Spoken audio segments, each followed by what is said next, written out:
Let's go Broncos! Something's happening in Denver, and trust me, this isn't just another routine offseason. Behind the scenes in Dove Valley, Sean Payton is quietly assembling what could be one of the most intriguing and unpredictable rosters in the NFL. It's the kind of energy that keeps you invested, because every OTA, every pass, every roster tweak feels like it's building to something bigger. Is this the beginning of a true turnaround? Is this the blueprint for a playoff run no one saw coming? I got the latest on Week 2 OTAs, and what I'm seeing has me more intrigued than ever. But before we go any further, just hit the like button if you've supported the Broncos through the tough years. If your loyalty runs deep, show it in the comments. Go Broncos! Now let's get to the real deal, because you need to hear this. Now let's jump straight into the action coming out of Week 2 of OTAs, and it's been nothing short of intriguing for Broncos country. Bo Nix, the highly touted rookie quarterback, is showing why the Broncos were excited to bring him in. His chemistry with the wide receiver core is quickly developing, and even though the practices haven't included pads yet, so no full contact action, his mechanics and decision-making are already standing out. Sean Payton has been clear. Bo's ability to spit out plays without hesitation shows just how quickly he's digesting the playbook. Communication with receivers like Courtland Sutton, Marvin Mims, and rookie Troy Franklin is already clicking, and that's what you want to see during this phase of the offseason. One player who's starting to turn heads in a big way is Devin Vele. He wasn't on everyone's radar early on, but something is definitely brewing with his connection to Bo. In 13 games last season, he only started 7, but the stats? Impressive. The real standout number is this. When Bo Nix targeted Vele, his quarterback rating was an astonishing 118.4. That's not just good, that's elite. He's currently slotted as the WR3 behind Marvin Mims, but if that chemistry continues, we might see a shakeup that puts Vele in the WR2 spot. Keep your eyes on this guy, Broncos fans. He's got breakout written all over him. Now let's shift to a player who could be the offensive heartbeat next to Courtland Sutton, tight end Evan Ingram. And no, not Jacksonville's Evan Ingram. We're talking about the Broncos' Ingram, who's been showing off instincts and fluidity that have caught Sean Payton's eye. Payton's been vocal about how impressed he is with Ingram's understanding of his role,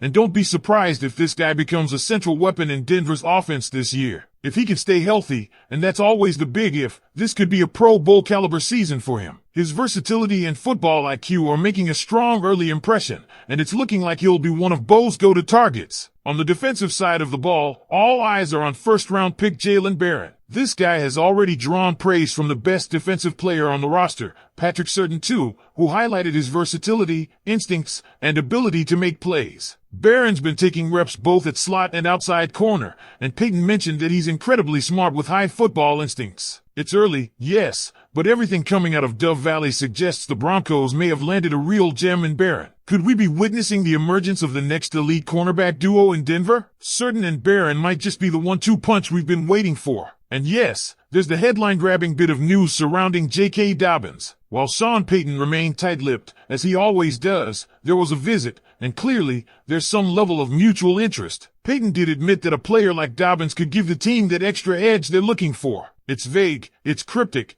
but in classic Payton fashion, nothing's coming out unless a deal is imminent. For now, it's a waiting game, and Broncos fans will just have to stay tuned. As for the no-shows this week at OTAs, Garrett Bowles and John Franklin Myers weren't in attendance. But before anyone panics, it's important to note that these sessions are voluntary, and Sean Payton expressed zero concern about their absences. Franklin Myers might have a contract situation looming, but both players are expected back from mandatory minicamp. From standout rookies to developing chemistry and the ever-present roster questions, there's no shortage of drama and excitement brewing in Broncos country. So tell me, do you think Devin Vele is ready to step into the WR2 role? Let me know what you think down in the comments, and when you're ready, just say the word and I'll bring you the second half of this exclusive breakdown. Because here's the thing, when we talk about Devin Vele and the WR2 conversation, it's not just hype. The numbers and chemistry are there, and if OTAs are any indication, he's not just going through the motions. He's making the most of every rep. That 118.4 passer rating when targeted by Bo Nix isn't some throwaway stat. That's the kind of efficiency that translates into trust on Sundays. If you're Bo Nix trying to settle into your first NFL season,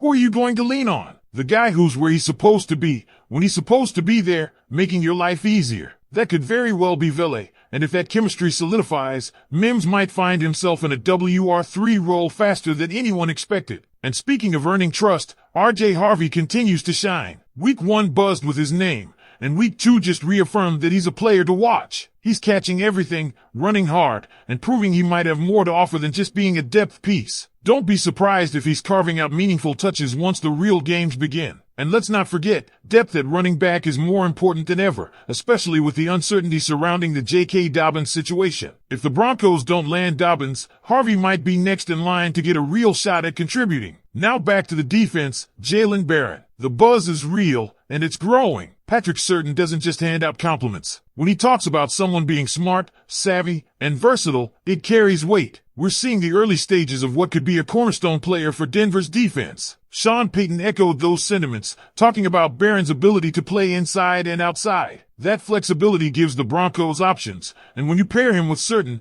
you're talking about locking down opposing receivers with speed, instincts, and football IQ. Whether he ends up as CB2 or holds down the slot, Barron is going to force the coaching staff to make some tough decisions with this secondary. Riley Moss and Jaquan McMillian will have to bring their A-game to hold onto their snaps. All of this ties into a larger theme. Sean Payton is building a roster that's not just filled with names, but with fit. It's clear that the Broncos are trying to surround Bo Nix with reliable, intelligent playmakers on both sides of the ball. From his receivers to his protection to the structure of the defense, this team is quietly stacking talent in a way that should have fans excited. This isn't a team content with rebuilding forever. They're building with urgency, with a clear direction. And let's not forget about the kicking game. Jeremy Crenshaw's name came up for a reason. The guy has a cannon for a leg. Booming punts with serious hang time, flipping the field the way Pat McAfee used to do. Field position is often overlooked, but when you've got a young QB, a good punter is your best friend. Crenshaw could end up being an underrated asset for this roster. As minicamp approaches, mark your calendars, June 10th through 12th, things will only intensify. Pads go on, competition ramps up, and the pecking order starts to clarify. We'll get a much clearer picture of who's stepping up and who's fading out. Sean Payton is notorious for using every snap, every drill, every moment to evaluate his players. Nothing is given, everything is earned. So as we wrap up this deep dive, let's look at the big picture. We've got a young quarterback who's quickly earning the confidence of the coaching staff and his teammates. We've got emerging weapons like Evan Ingram and Devin Vele showing real potential to become key contributors. We've got a defense that might just be one dynamic rookie away from becoming elite again. And we've got a coaching staff that isn't afraid to make bold moves if it means improving this team. It's an exciting time to be a Broncos fan. If you've made it this far, first of all, you're a real one. Now do me a favor, like this video, subscribe to the channel if you haven't already, and share it with another diehard Broncos fan. And as we zoom out just a bit more, let's not forget the strategic subtleties behind Sean Payton's quiet confidence this offseason. This isn't just about stacking up highlights at OTAs. It's about laying the foundation for a playoff-caliber roster, a locker room with chemistry, accountability, and competition at every position. The deliberate silence surrounding J.K. Dobbins is a perfect example. Payton knows the value of keeping negotiations under wraps, avoiding unnecessary distractions for a young team still defining its identity. But behind closed doors, you better believe the gears are turning. If a move for Dobbins goes through, it could be the kind of shift that gives Denver a formidable 1-2 punch in the backfield. Meanwhile, veterans like Courtland Sutton are taking on more than just a physical role. They're setting the tone in the receiver room. Young guys like Vele and Franklin are taking notes, sharpening their skills, learning what it takes to be a pro. Sutton's presence is anchoring the group, and if Ingram emerges as expected, this passing game may turn into a real problem for AFC defenses. There's a quiet confidence in the air, like something big is brewing in Denver.